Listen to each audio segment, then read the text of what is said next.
2025 বরাবরই যুদ্ধের বছর হবে ভবিষ্যৎবাণী ছিল। গেল কয়েকদিন যাবত আমরা বুঝতেছিলাম যে ট্রাম্পের হাত ধরেই নতুন আর একটা যুদ্ধের বছর বা যুদ্ধের পৃথিবী আমরা দেখতে যাচ্ছি। সেইটার আনুষ্ঠানিক প্রথম যুদ্ধের ঘোষণা গতকালকে দিয়ে দিয়েছে ট্রাম্প। আর টার্গেট কি? একটা মুসলিম রাষ্ট্র সোমালিয়া, খুবই দরিদ্র একটা রাষ্ট্র।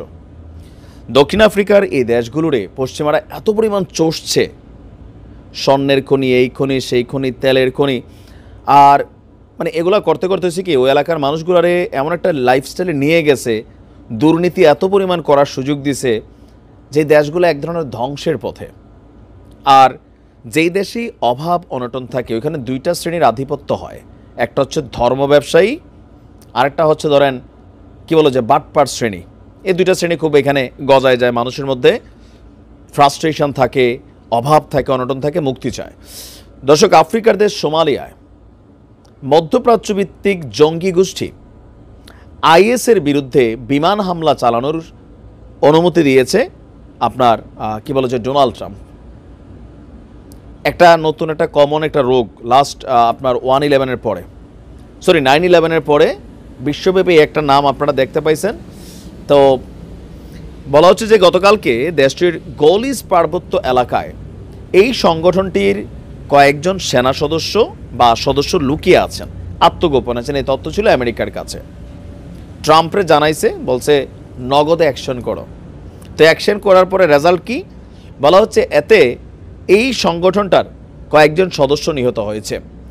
যুক্তরাষ্ট্রের প্রেসিডেন্ট ডোনাল্ড ট্রাম্প বিমান হামলায় তথ্য জানিয়ে বলছেন, যুক্তরাষ্ট্রের সৈন্যরা শনিবার সোমালিয়ায় এই আইএস গোষ্ঠীর পরিকল্পনাকারী এবং অন্যান্য সদস্যদের লক্ষ্য করে সফল বিমান হামলা চালিয়েছে। এমনকি গর্বের সহিত আপনার ট্রাম্প তার সোশ্যাল মিডিয়া প্ল্যাটফর্মে লিখছেন যে, আমরা যে খনিদের গুহায় লুকিয়ে থাকতে দেখেছি তারা মার্কিন যুক্তরাষ্ট্র এবং আমাদের মিত্রদের জন্য হুমকি তৈরি করছে। তার বক্তব্য, মার্কিন সামরিক বাহিনী হামলা চালিয়ে ওই সদস্যরা যে গুহায় বসবাস করেন সেগুলোকে পুরোপুরি ধসিয়ে দিয়েছে। তো কেন এমন সিদ্ধান্ত?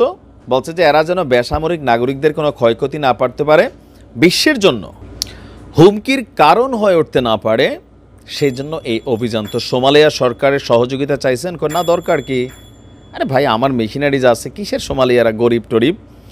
যুক্তরাষ্ট্রের প্রতিরক্ষা মন্ত্রী বলছেন যে শনিবার গলিস পর্বতমালায় মার্কিন যুক্তরাষ্ট্র সেনাবাহিনীরা অভিযান চালিয়েছে এবং প্রাথমিক পর্যালোচনায় ওই সংগঠনের অনেক সদস্য নিহত করা হয়েছে। তবে বেসামরিক নাগরিকরা কোনো ক্ষয়ক্ষতির শিকার হয়নি।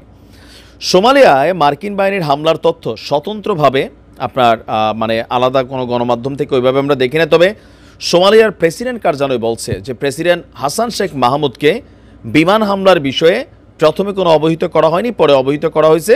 তো করা হলে কি হবে? দুই দেশ নাকি সন্ত্রাসবাদের বিরুদ্ধে লড়াই করছে, এর মেরুদণ্ড ভাঙা। আমেরিকার সাহায্য লাগে, আমেরিকা সারা পৃথিবীর কিন্তু খাওয়ায়, বাংলাদেশও খাওয়াইছে প্রচুর। তবে এই খাওয়া কে খাইছে আমরা জানি না, বাট প্রচুর, প্রতি বছর মিলিয়ন মিলিয়ন ডলার এরা দিয়া করে কি সরকারগুলোরে আমেরিকার উপর নির্ভরশীল বানায় রাখে। প্রতিবাদ করবেন, ক্ষমতা থেকে ফালাই দিবে, বাজেট বন্ধ করে দিবে, রাতারাতি বাটে পড়ে যাবেন।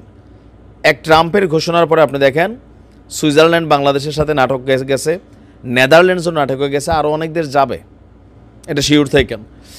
তো ট্রাম্পকে উদ্দেশ্য করে আপনার সোমালিয়ার এই গৃহপালিত যেই প্রেসিডেন্ট আছে হাসান শেখ মাহমুদ, সে বলছে যে আপনার সাহসী এবং নিখুঁত নেতৃত্ব অত্যন্ত মূল্যবান এবং আমরা এই পদক্ষেপকে স্বাগত জানাই। অরিজিনাল তেলবাজ বোঝাই গেছে।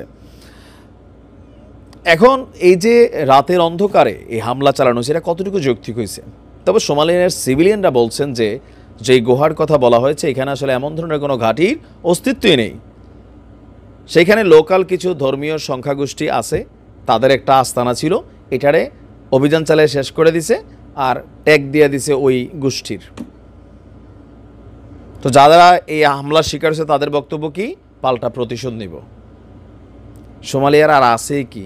গরিব দুঃখী হাড্ডি পেশা থাকে ওই দেশের মানুষের, যা আছে তাই শেষ হবে। দেখা যাক কি হয়। ভালো থাকুন।